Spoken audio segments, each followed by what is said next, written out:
Selamat pagi, bersama kami dengan Pelda Herni. Di pagi hari yang cerah ini kita akan membahas tentang sistem akuntabilitas kinerja instansi pemerintah atau yang disebut dengan SAKIP.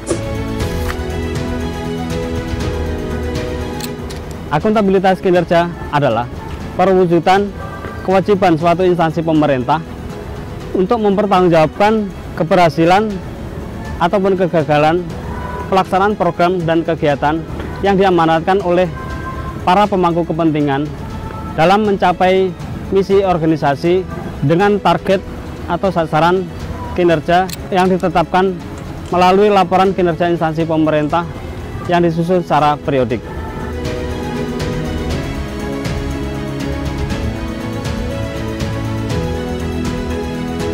Sedangkan pengertian SAKIP atau Sistem Akuntabilitas Kinerja Instansi Pemerintah dijelaskan dalam Perpres 29 tahun 2014. Pengertiannya adalah SAKIP ialah suatu rangkaian sistematis yang terdiri dari berbagai alat, aktivitas, dan prosedur yang dilakukan untuk demi mencapai tujuan tertentu. Tujuan tersebut diantaranya ialah penetapan dan pengumpulan data, pengklasifikasian, pengikhtisarian, hingga pelaporan kinerja instansi pemerintah. Hal ini dilakukan demi pertanggungjawaban dan peningkatan kinerja instansi pemerintah terkait.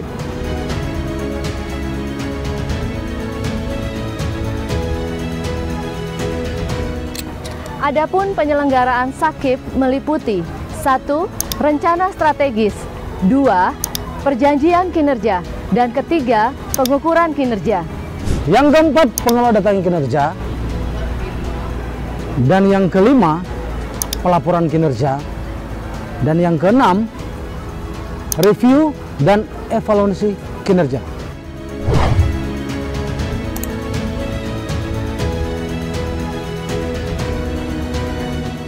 Rencana strategis atau Renstra adalah dokumen perencanaan suatu organisasi yang berorientasi pada hasil yang ingin dicapainya dan di dalamnya menjelaskan tentang strategi atau arahan sebagai dasar pengambilan keputusan. Rencana strategis atau Renstra Badiklat Kemhan tahun 2020 sampai dengan tahun 2024 di dalamnya berisikan 1. Visi, misi, dan tujuan.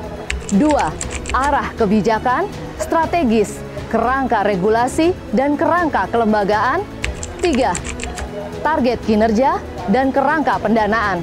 Visi Badiklat Kemhan yaitu menjadi pusat unggulan pendidikan dan pelatihan sumber daya manusia pertahanan yang berkarakter profesional dan memiliki kemampuan bela negara dalam mewujudkan pertahanan negara yang terintegrasi, tangguh, dan modern. Misi Badiklat Kemhan adalah 1. Menyelenggarakan Diklat Manajemen Pertahanan. 2. Menyelenggarakan Diklat Bahasa. 3. Menyelenggarakan Diklat Teknis dan Fungsional. 4. Menyelenggarakan Diklat Bela Negara. 5. Menyelenggarakan kerjasama Diklat. 6. Menyelenggarakan dukungan teknis, administrasi, dan pembinaan komponen Diklat. 7. Menyelenggarakan tata kelola Diklat yang bersih, inovatif, efektif, dan terpercaya. 8. Meningkatnya sumber daya kediklatan yang modern dan profesional.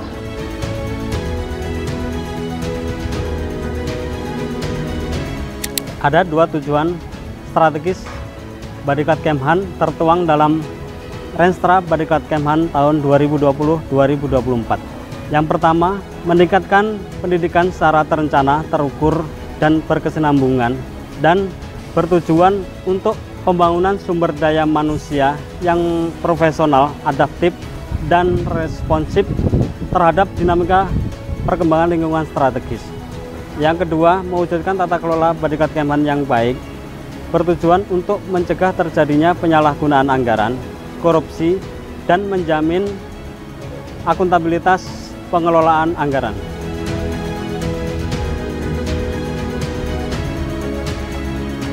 Sasaran strategis yang tertuang dalam Renstra Badiklat adalah 1. SDM Kemhan dan TNI yang kompeten. 2. Peningkatan kompetensi SDM Kemhan dan TNI di bidang bahasa. 3. Peningkatan SDM Kemhan dan TNI di bidang kepemimpinan dan manajerial. 4. Peningkatan kompetensi SDM Kemhan dan TNI di bidang teknis dan fungsional pertahanan. 5. Peningkatan kompetensi SDM Kemhan dan TNI yang berkarakter di bidang bela negara. 6. Terwujudnya tata kelola Badiklat yang akuntabel. Arah kebijakan dan strategi Badiklat Kemhan merupakan implementasi dari sasaran strategi Badiklat Kemhan. Mewujudkan sasaran strategis yang pertama, arah kebijakan, adopsi dan adaptasi teknologi baru melalui Diklat. Strateginya meningkatkan kompetensi tenaga pendidik, tenaga pendidikan, dan kualitas lulusan melalui Diklat. Mewujudkan sasaran strategis yang kedua, arah kebijakan, adopsi dan adaptasi teknologi baru dalam pengembangan bahasa. Strateginya yaitu meningkatkan kompetensi tenaga pendidik dan tenaga kependidikan dan kualitas lulusan melalui Diklat bahasa. Mewujudkan sasaran strategis yang ketiga, arah kebijakan dengan adopsi dan adaptasi teknologi baru di bidang kepemimpinan dan manajerial. Strateginya meningkatkan kompetensi tenaga pendidik, tenaga kependidikan, dan kualitas lulusan melalui Diklat Kemenhan. Mewujudkan sasaran strategis yang keempat, arah kebijakan dengan adopsi dan adaptasi teknologi baru di bidang teknis dan fungsional pertahanan. Strateginya meningkatkan kompetensi tenaga pendidik, tenaga kependidikan, dan kualitas lulusan melalui Diklat Tekfunghan. Mewujudkan sasaran strategis yang kelima, arah kebijakan dengan adopsi dan adaptasi teknologi baru di bidang bela negara. Strateginya meningkatkan kompetensi tenaga pendidik, tenaga kependidikan, dan kualitas lulusan melalui Diklat bela negara yang berkarakter. Mewujudkan sasaran strategis yang keenam, arah kebijakan dengan 1. Menguatkan kelembagaan pertahanan. Strateginya mengembangkan tata kelola yang baik dengan mengedepankan reformasi birokrasi secara tepat. 2. Menyiapkan anggaran untuk menyelenggarakan pertahanan. Strateginya melaksanaan pengelolaan program dan anggaran secara terukur dan transparan. 3. Peningkatan kualitas laporan keuangan. Strateginya meningkatkan perencanaan, pelaksanaan, dan pelaporan yang tepat waktu.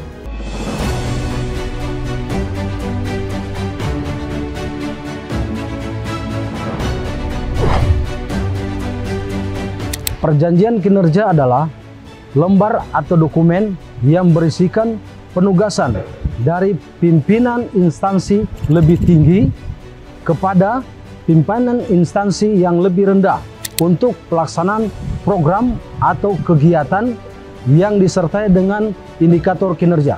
Adapun tujuan dari PK atau perjanjian kinerja adalah sebagai komitmen antara penerima amanah dengan pemberi amanah dalam rangka pelaksanaan akuntabilitas, transparansi, dan integritas aparatur kinerja pegawai. Yang kedua, sebagai dasar tolak ukur untuk menentukan dasar evaluasi kinerja. Yang ketiga, sebagai dasar penilaian keberhasilan atau pencapaian organisasi, serta sebagai dasar pemberian penghargaan dan sanksi. Yang keempat, sebagai dasar pemberi amanah melakukan monitoring dan evaluasi serta supervisi atas perkembangan dan kemajuan kinerja penerima amanah. Yang kelima, sebagai dasar penetapan sasaran kinerja pegawai. Selamat sore, kami dengan Pelda Herni dan di samping kami Kolonel Bondan. Selamat sore Bapak. Selamat sore. Dan ada Mbak Lia. Selamat sore. Kami ingin menanyakan bagaimana penyusunan perjanjian kinerja di Badiklat Kemhan, mohon izin Bapak. Jadi perjanjian kinerja itu ada perjanjian kinerja eselon 1, yaitu perjanjian kerja yang ditandatangani oleh Bapak Kapolres Kemhan dengan atasannya Bapak Sekjen. Siap. Yang kedua adalah perjanjian kinerja eselon 2, itu ditandatangani oleh Ses Badiklat Kemhan dengan para Kapolres dengan atasannya Bapak Kapolres. Kemudian eselon 3 itu perjanjian kerja yang ditandatangani oleh para kapat atau kapit dengan atasannya Ses, Badiklat maupun Kapolres.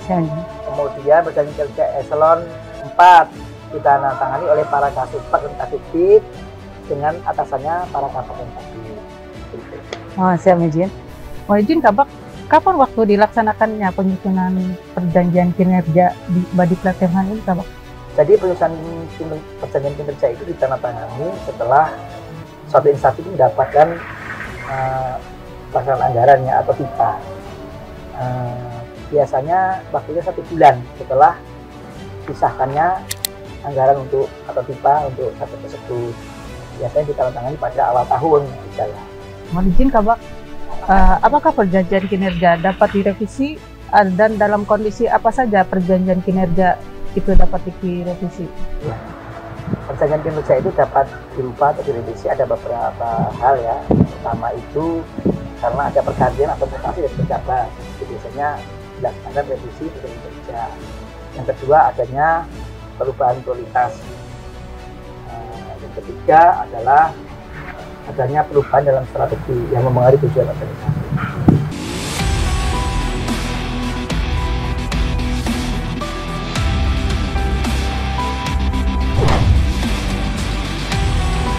Assalamualaikum warahmatullahi wabarakatuh. Mohon izin mengenalkan diri dengan pengatur 2C Rudianto Cahyadiwijaya dari Sekretariat Badiklat Kemhan. Pada kesempatan kali ini, izinkan kami untuk menjabarkan apa itu indikator kinerja utama. Indikator kinerja utama atau biasa yang disingkat dengan IKU adalah ukuran keberhasilan dari suatu tujuan dan sasaran strategis yang dimiliki oleh instansi pemerintah. Sedangkan IKU terdiri dari 3 hal. Yang pertama, program atau kegiatan. 2. Sasaran program atau kegiatan. Dan yang ketiga, indikator kinerja program ataupun kegiatan. Program Badiklat Kemhan adalah pendidikan dan pelatihan Kemhan dan TNI. Sedangkan sasaran program Badiklat Kemhan yaitu terwujudnya sumber daya manusia bidang pertahanan yang memiliki kompetensi dan integritas yang unggul. Indikator kinerja utama Badiklat Kemhan terdiri dari 4 indikator. Yang pertama, persentase peserta diklat atau kursus yang lulus dengan kategori baik. Yang kedua, persentase lulusan diklat yang mampu berkinerja dengan baik di satuan kerja atau satuan asa. Yang ketiga, indeks kepuasan peserta diklat. 4. Persentase kesiapan SDM dalam mengimplementasikan teknologi baru.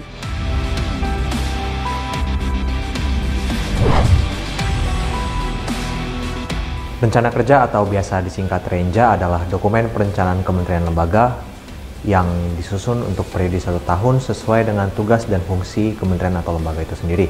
Rencana kerja sebuah lembaga paling sedikit memuat 1 kebijakan, program, kegiatan, output kegiatan, sub-output, komponen, serta anggaran.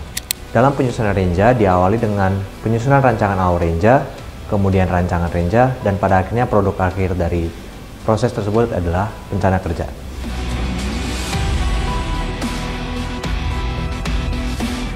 Laporan kinerja instansi pemerintah atau yang disebut dengan LKJIP. Laporan kinerja merupakan bentuk akuntabilitas pada pelaksanaan tugas dan fungsi yang dipercayakan kepada setiap instansi pemerintah pada penggunaan anggaran. Tujuan pelaporan kinerja adalah memberikan informasi kinerja yang terukur kepada pemberi mandat atas kinerja yang telah dan seharusnya dicapai, serta sebagai upaya perbaikan yang berkesinambungan bagi instansi pemerintah untuk peningkatan kinerjanya.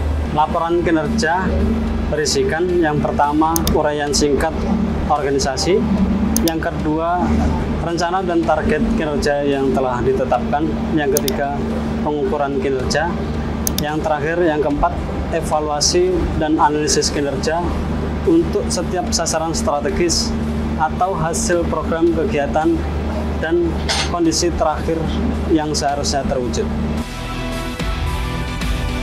Kami bersama dengan Pelda Herni dan rekan kami bersama Pemda tingkat 1 Alia akan memberitahukan kami berada di ruangan Long Room VIP di KRI Bung Karno 369, dan kami di sini bersama dengan Kabak Torklab Set Badiklat Kemhan, Kolonel Laut Khusus Bondan Haryono, Selamat datang di KRI. Bung Karno, mohon izin kami bertanya untuk terkaitan pelaporan kinerja.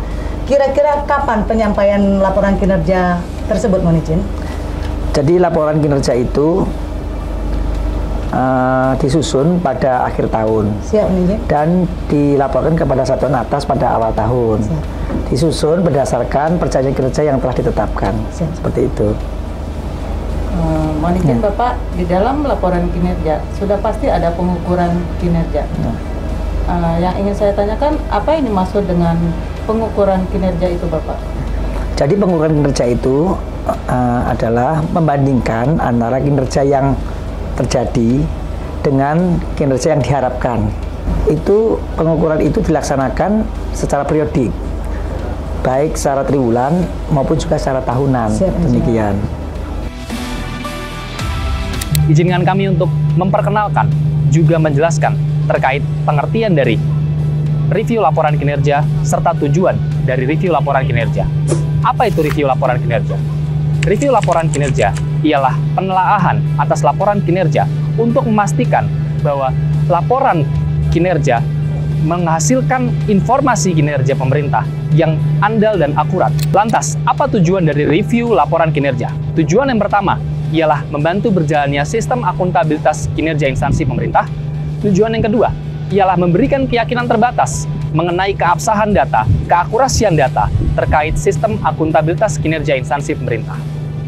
Lalu, yang berhak melakukan review atas laporan kinerja di lingkungan cakupan Kementerian Pertahanan ialah Inspektorat Jenderal Kementerian Pertahanan. Sakit radikal Kemhan sistematis dan dapat dipertanggungjawabkan.